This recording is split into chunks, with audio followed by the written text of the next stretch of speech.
Orgasms are great. It's like every time I have one, I want to sing. Let it go. Don't hold it back anymore. But after getting gender confirmation surgery, I had to relearn everything about how to womansplain to myself, if you know what I mean. We so rarely talk about trans women's sexuality that I think it's time that we actually have a conversation about it. One of the things I was most excited about after getting gender confirmation surgery was orgasming. I mean, how could I not be excited about it? Ever since I was little and learned what orgasms even were, oh, that was a time, I had been wishing to have a female orgasm. I'll have what she's having. My own orgasms with my own anatomy, while pleasurable, felt strange and gross to me. The cleaning up alone. Blah, blah. Anyways, now that I've given you that image, I always tried to envision what a female orgasm was like. It wasn't helped by the fact that people who are thought to be boys, and even girls, are taught to have this mystifying idea of what a female orgasm even is.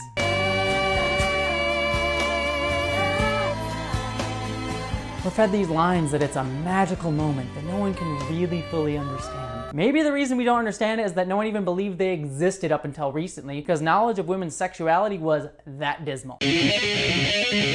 Centuries of gender oppression aside, that, coupled with my overwhelming desire to even have a vagina, just gave me all this building up feeling towards finally getting a vaginal orgasm. Or a clitoral one, I'm not picky. So I was terrified to learn from my surgeon that one of the possibilities of the surgery was losing the ability to orgasm. Like, for sure, orgasms were not the only reason for the surgery. There were a lot of things that went into me wanting to get the surgery, not just having orgasms. But damn it, I want an orgasm! To be fair, it's not a huge risk. There have been several studies, which I'll link in the description below, that all generally show that about 80% of trans women are able to orgasm through some form of sexual activity after sex. But honestly, those studies were hard to find and they were years ago, so I had no idea about this when I went into the surgery. So I got the surgery, which felt amazing, but then came the waiting. One eternity later. Because you can't just have the surgery and then go off and visit the Batcave the day after, if you know what I mean. If I allow myself to go down into that place, I'll never come back. New vaginas take a long time to heal. Months, actually. Even up to a year. Doctors don't even really recommend you even have sex until 3 months after the surgery. And even then, let me tell you, it's still a lot of pain. It's honestly kind of unfortunate that for most trans women, or at least for me, their first real experience with new genitals is a ton of pain. It kind of puts you in this strange headspace, because I obviously wanted a vagina for so long and getting one felt amazing. But all this pain and healing caused me to be a bit fearful of exploring anything down there. It took me months to even really attempt to masturbate, and even then it still kind of hurt because I still needed to do more healing. Honestly, it took about a whole year for me personally for all the swelling to go away. To the pain. Anywho, back to orgasms, they're a bit more fun to talk about. When I actually tried to start learning how to have a female orgasm, it was actually super nerve-wracking. What the hell do I even do? How do I get this thing working? Prime the engine? How do I do I poke it? Now, I feel like, to a degree, this is how every girl feels when she's learning about her sexuality and genitals. I just happen to be doing my discovering at the ripe old age of 24 years old. Everyone talks about how transitioning and hormones is going to be like going through a puberty again, but getting surgery is like that too. Diagnosis? Puberty. I had a 14-year-old's awareness of my own body and I was in my mid-20s. It's a super strange place to be. I talked to a bunch of my cis female friends, but they had all been born with their own equipment, so their experience was a bit different. I even tried to go online to look up more info, but this was one of the most surprising things to learn.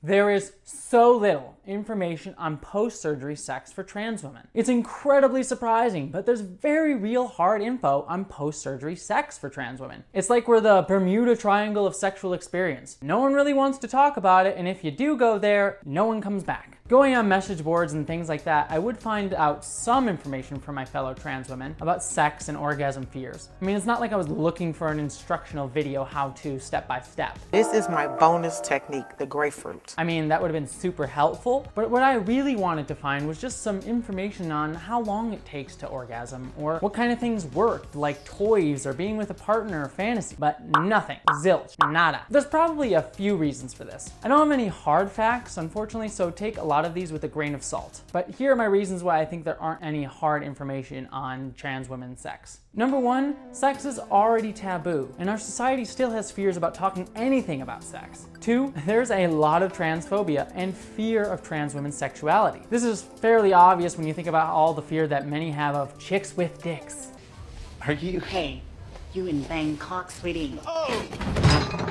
Fear of trans women who've had the surgery is somewhat of a carryover from that. Like we as trans women are trying to trick straight men into having sex with us, which would ruin their masculinity by sleeping with what they see as a guy. And getting the surgery makes it that much easier for us to trick them, I guess. Totally inaccurate, but there it is. Number three, there's a lot of misinformation about gender confirmation surgery. A lot of people really don't know much about it, but tend to try and talk about it anyways. And number four, there's the belief that having gender confirmation surgery gives you a vagina just like someone who was born with a vagina. So people just assume that what works for people who are born with vagina will work for trans women's vaginas. While there are a ton of similarities, a neo-vagina, which is a trans woman vagina, is not the same thing. That doesn't make it worse or better, just different. And with different things come different rules. Number five, there's a lot of bias about gender confirmation surgery being a form of mutilation of trans women's bodies. This isn't the case, but it's a common narrative for a lot of anti-trans groups, particularly TERFs. As a result, a lot of trans women really don't want to talk about what could be seen as a negative experience about the surgery, like a struggle to find orgasm, because it could be seen as justifying that mutilation narrative. That is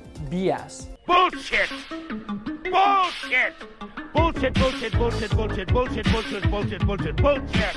Bullshit! Every part of your body is a journey, and it's not all going to be good or bad. While it's certainly incredibly important to talk about how gender confirmation surgery is an incredibly positive, emotional, and mentally relieving experience for trans women, we still need to talk about the struggles and journeys that you will still face after that. So, moving on, I tried to learn more about orgasms on my own. So, to give some context, I need to give a simplified view of how a trans woman's post-surgery vagina works. Skip ahead like 20 seconds if you don't want to hear it because it's a tiny bit graphic. The tip of what used to be the penis becomes the head of the clitoris, with some of the muscle of the shaft of the penis behind it. The inside of the vagina is made from the skin of a penis, sort of like peeled off and pushed inside. So like the main parts where there are nerve endings are the tip of the clitoris and the inside of your vagina, just like many cisgendered women would have. Do you know what a clitoris is? Oh my god. The main difference is the amount of nerve endings. A cis woman's clit will typically have about 8,000 nerve endings, while a penis has about 4,000. So technically, it's a bit of a different experience for trans women and a person born with a vagina. But it also ultimately comes down to your sensitivity. I mean, as my girlfriend has found out to her joy, I am extremely ticklish. I mean, I can never win an argument because she'll always just tickle me for like hours in bed. I will get you back. So I mostly had to find out things about orgasms for myself. I bought a bunch of toys, I tried different hand movements or techniques, I tried to watch porn, all the porn, and really nothing worked. I would have this mildly pleasurable experience. It was like a building up of tension, but there was never this release that comes with an orgasm. Yes! Yes! So I usually just finish sometimes hour-long sessions frustrated. But then one day, a little less than 2 years after my surgery, I was bored around the house one day. That's usually how many orgasm stories start. And I started thinking about a sexy situation involving Idris Elba. Idris. Focus, back on task. So I started a fantasy and I decided to just go with it, not really expecting it to work. And, well, I came in like a wrecking ball. I never hit so hard. I had an orgasm! That was a bit loud. It wasn't the best or worst, but it was one. And for someone who likes to orgasm and not having orgasmed in 2 years, it's amazing. Since then, I've been able to play more and more and find out what works for me. Orgasming is like a learned skill or muscle memory. The more you practice, the easier it gets. I found that certain fantasies or even written words actually turn me on more than porn ever will. So basically, to wrap out, it's important to say that orgasms, as well as any sexual practice, is all about learning what works for you. It's gonna take some time and it's gonna be frustrating. And having to relearn a whole new set of genitals at 24 certainly doesn't help matters. But just be willing to explore and learn what makes you happy. And that's all that's important. That and the fact that we need to start talking about trans women having sex, if they so choose, more in any capacity, both before or after surgery, or if they don't want the surgery at all. Because we all deserve to have a satisfying sexual life of our choosing. And we can only do that if we have an open discourse. Thank you for watching this video. If you like this and want to hear more about my genitals or other things, because I talk about more than that, please hit the subscribe button and I would super appreciate it. Also, if you can, please give me a follow on any of the social medias at JesseGender.